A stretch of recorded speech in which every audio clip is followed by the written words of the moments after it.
Welcome back students. अब हम लिपि का अध्ययन करेंगे। बोलने के लिए हम जिन ध्वनियों का प्रयोग करते हैं उन्हें लिखकर समझाने के लिए कुछ चिन्ह निश्चित किए गए हैं। ये चिन्ह ही लिपि कहलाते हैं। इन चिन्हों की सहायता से हम अपने मन के भावों को लिखकर व्यक्त कर सकते हैं। लिपि द्वारा ही ज्ञान विज्ञान एक पीढ़ी से दूसरी पीढ़ी तक पहुंचता है। अतः कहा जा सकता है कि मुख से निकलने वाली प्रत्येक ध्वनि के लिए निश्चित किए गए चिन्ह लिपि कहलाते हैं।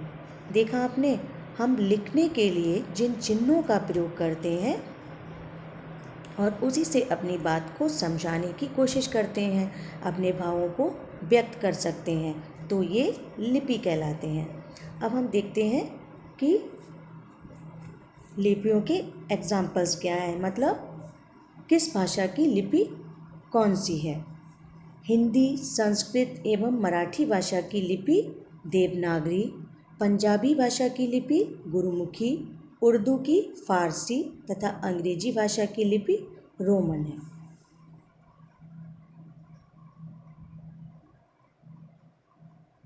अब हम व्याकरण के बारे में पढ़ेंगे।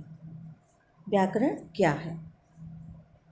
भाषा को शुद्ध तथा स्पष्ट बनाए रखने के लिए कुछ नियम बनाने पड़ते हैं।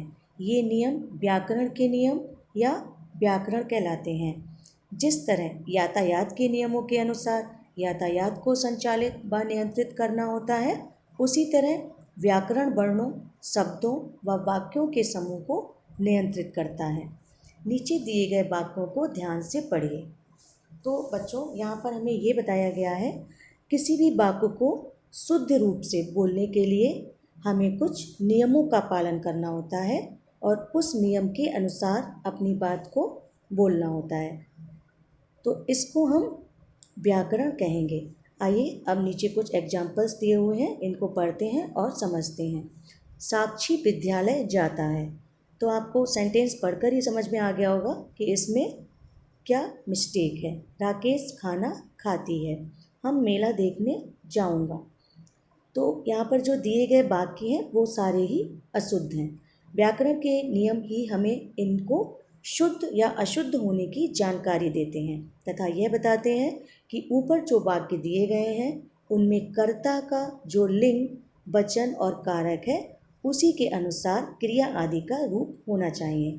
तो व्याकरण के अंतर्गत हम क्या क्या पढ़ते हैं? हम संज्ञा, सर्वनाम, क्रिया, है ना, ये सारी चीज़ें पढ़ते हैं। तो इसी के अकॉर्डिंग, इसी के आधार पर हमें अपने सेंटेंस को फॉर्म करना पड़ता है। तो अगर हमारा सेंटेंस इस अकॉर्डिंग फॉर्म नहीं होगा तो हमारा सेंटेंस, हमारा वाक्य गलत होगा। तो जैसे यहाँ पर था साक्षी विद्यालय जाता है, तो साक्षी संज्ञा है और इसके संग क्रिया क्या यूज़ हुआ है? जाता है। तो ये गलत है। तो यहाँ पर क्या आएगा? साक्षी विद्यालय जाती है। राकेश खाना खाती है, तो यहाँ पर आपको राकेश के अकॉर्डिंग वर्ब को यूज़ करना होगा, मतलब संज्ञा के आधार पर यहाँ पर क्रिया को यूज़ करना होगा। राकेश खाना खाता है। हम मेला देखने जाऊंगा। तो हम मेला देखने जाऊंगा, हम का मतलब क्या है? हम में कई सारे लोग आ गए, अकेला मैं नहीं हूँ। अगर यहाँ पर मैं होता तो यहाँ पर जाऊंगा आता, लेकिन यहाँ पर हम है तो इसलिए ये वाक्य गलत है। यहाँ पर हम क्या लिखेंगे? मैं मेला देखने जाऊंगा। तो बच्चों, आया आपको समझ में व्याकरण से क्या तात्पर्य है? तो हम इसकी अब परिभाषा देखेंगे। किसी भी भाषा को शुद्ध बोलने, लिखने तथा पढ़ने के नियमों का ज्ञान करवाने वाले शास्त्र को व्याकरण कहते हैं। एक बार हम फिर से रिपीट करेंगे। किसी भी भाषा को शुद्ध बोलने, लिखने तथा पढ़ने के नियमों का ज्ञान करवाने वाले शास्त्र को व्याकरण कहते हैं। अब हम देखते हैं हमने इस चैप्टर से क्या सीखा। लाइन बाय लाइन ये सारी डेफिनेशंस पढ़ेंगे। जिस साधन के द्वारा हम लिखकर या बोलकर अपने मन की बात दूसरों को समझा सकें तथा दूसरों की बात समझ सकें, उसे भाषा कहते हैं। भाषा के दो रूप होते हैं, मौखिक भाषा और लिखित भाषा। हिंदी हमारे देश की राष्ट्रभाषा है। नेक्स्ट, मुख से निकलने वाली प्रत्येक ध्वनि के लिए निश्चित किए गए चिन्ह लिपि कहलाते हैं।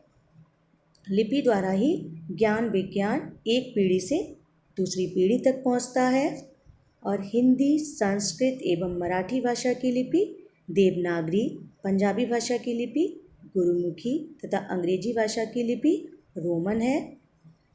किसी भी भाषा को शुद्ध बोलने, लिखने तथा पढ़ने के नियमों का ज्ञान करवाने वाले शास्त्र को व्याकरण कहते हैं। तो बच्चों, आज आपने अपना प्रथम अध्याय भाषा, लिपि और व्याकरण के बारे में पढ़ा।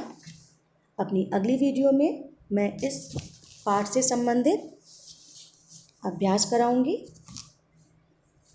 आप लोग इस चैप्टर को अच्छे से रीड करिएगा और समझिएगा। धन्यवाद।